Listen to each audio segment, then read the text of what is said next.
Hello everyone, my name is Relax and Panic, and this is another reaction to That Time I Got Reincarnated as a Slime. It is episode 6, and you know what to do. If you want to see the reaction itself, just go down into my descriptions, follow the links, replace the circumflex dot parts with real dots, and enjoy. Once you've done, feel free to come back here and hear my thoughts about this episode. So, see you soon. For those that came back, welcome back. Now, there happened a lot in this episode. There was a good one. Let's go through it as always, step by step.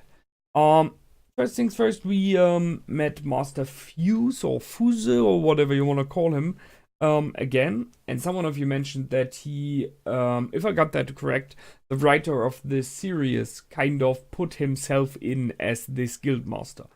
So if so, nice one. So he sends the 3 adventurers we have already encountered again towards the forest because they didn't find anything in the cave, which is not much of a surprise because everything was swallowed by a slime we all so much know. They're very entertaining characters, those 3 adventurers, possibly not the brightest of them all and possibly not the most experienced and powerful. But they have a good chemistry with each other like that. They are funny and entertaining, and they're very friendly and open. So that's why they take in Shizu. So we finally met her over here. Way sooner than I expected. I like it, however. The question is, why is she here? Knowing that she is kind of a weapon, or at least used by the one that summoned her in whatever kind of way. She is there with a reason, I'm pretty sure. So it might very well be that, sadly enough, we will have to face her in kind of an enemy situation. We don't know. I don't know how much control she has over herself. From what we've seen in this episode, she might very well be someone we encounter as enemy later on. We will see. However, we met her now. By herself. She's very polite, she's friendly, she's entertaining and funny, and yeah, a good one, no question there. We had the Black Lightning being learned. So there's a new spell which seems to be pretty powerful from what we've seen. And it was already used against those giant ants now. By the way, cool enemies, why not? And we have Gopta showing other goblins how to summon. Not the best teacher, true, but finally we see why, what his abilities are. Because it was kind of pointed out when Rimuru named all the goblins that Gopta did not really change. He still looked the same. So he has some other skills. So he seems to go more into whatever kind of magic. So he's able to summon his Tempest Wolf to him if needed. That's a very efficient, a very cool ability. So we will see what else is about to happen with him. I guess he will grow even more in the future. And talking about growing and goblins, we now have a Goblin King. That is it makes sense. If giving you a name makes you evolve, makes you tougher and, getting a level in the end. Getting a new rank in society very likely makes you grow as well. So if you are chosen to be a leader, you are getting more powerful, not just by the fact that there are people following, but in bodily and mental states as well, it seems. That's an interesting thing. Seeing that the goblins kind of worship Rimuru, I ask myself if he is getting some kind of additional powers due to that as well, which he hasn't realized yet. It would be interesting and a cool thing to have. We have 500 more goblins in the village. Quite a bunch, so it's growing. And they have those 4 dwarfs which, gladly enough, good for us, are artisans, are very much trained in their skill. So we have a weaponsmith and armorsmith, so army-wise we are well prepared as soon as they are able to produce, and still it's a lot of stuff they have to build. We have one that is a builder, an experienced one, which was the main goal to get. And we have one gem cutter, I would say, something like that. So fine smith, goldsmith, gem cutter, something like that. Some more for jewelry, but that's cool because you can trade with stuff like that. So if they're able to acquire like gold and silver and gems in the forest, mining them, being trained in goldsmith, they have a good option to have valuable trade income in the future. So that looks already very fine. Nothing is done yet, however. So the buildings are just about being built. They're just like forging the first sword and training the goblins, I guess, about how to do it themselves. So that will take a lot more time until this village is able to really defend itself and set up whatever kind of trade routes or grow their own food and so on and so forth. So it's all very low yet, but there's a future, and that's cool. We have seen Shizu fight, and she used flames. So I already mentioned it then. It would make sense that she is somehow related to fire due to what happened in her past, and we've seen it in the end of the episode that she is completely now focused on flames because Ifrit is inside of her. So in my past I played some games as and I thought when I hear Ifrit, instantly it is for me Final Fantasy VIII, and it is Ifrit, the fire elemental, the summoning you could do there. So she is kind of possessed, inherited. It lives in her, however you want to say it. The question is, how much of control does she have? How much does the Ifrit have? And how much does her summoner have? So that's the interesting question here. Seeing that he said, Ifrit, I give this body to you. I would guess Ifrit is in power if he wants to. But she acted normally before, so she was able to move on her own will, act on her own will and everything. So the question is this like a deal thing between those two that they kind of learn to live with each other? She is there quite a while now. Or how does this go?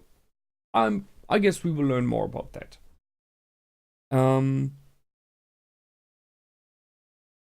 Additional to this thing I asked myself about her is why is she wearing the mask? So she has those, I don't know if it's scars or whatever on her cheek. But she has a very nice and handsome face. She looks good. The times we saw her, she was laughing. So I guess most people from whatever race would like her seeing her on the first view. So I don't see why she's wearing a mask. Then the question is if maybe Ifrit takes over. I don't know, maybe her eyes are burning or anything like that, or her face is on fire, or there's something else. That's why she's wearing the mask. Or her face is known in all the kingdoms for whatever reasons. So I guess there's a reason for the mask and waiting to learn about that. She instantly realized that Rimuru is from Japan, and by what she said, there are other people who are from Japan as well. So because some of them talked to her about the video games. So there are people from Japan, and there are some later on than her. So I guess the world is going, and that's just a guess, with the same amount of time. So if it is, I don't know, 50 years later in Japan, it is possibly 50 years later there in this world as well. It could be completely different. We don't know, but it makes sense. At least it would make it easier. So I go with that for now. The question is why she doesn't age. And we again have Ifrit here. So if you summon yourself a weapon and you give like a fire elemental in it, you want it to exist as long as possible. So either the summoner did something, or the fact that Ifrit is living inside of her is causing kind of a longevity effect, I guess. I'm a bit surprised that she's not hot-headed, if you know what I mean. It would be a typical thing to give to someone who is bound to a fire elemental. we had, oh yeah, Rimuru was able to communicate via telepathy. That's interesting. That's new. I like it. So he was able to give her some pictures, and we had a small funny scene. And she was stopped watching it. So I asked myself if this was just like a normal thing that Ifrit inside her burns just happens, or if it kind of reminded her there. Because she was having a good time. She was jolly. She was enjoying it. And she even said she would like a peaceful world, you know? And the question is, fire very often is considered as being destructive. Although we all know that without fire we wouldn't have our society, our life today. So fire is as well building and crafting. You need it. We our society and everything we have very much is started with being able to tame the fire. So, but in very many role-playing games, very many worlds of fantasy and so on, fire is always the destructive part. So maybe fire was, in this case, Ifrit was a bit mad about her talking that she would love peace.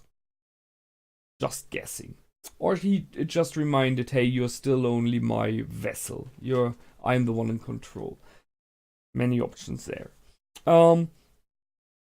However, Rimuru left because he wanted to check on the house that they're about to build for him.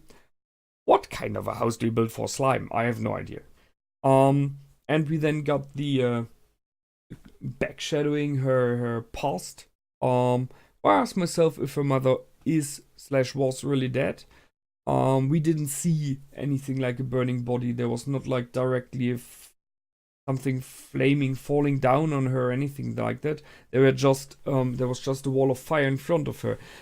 It wouldn't make sense that the mother is dead. I mean, she was directly in front of her.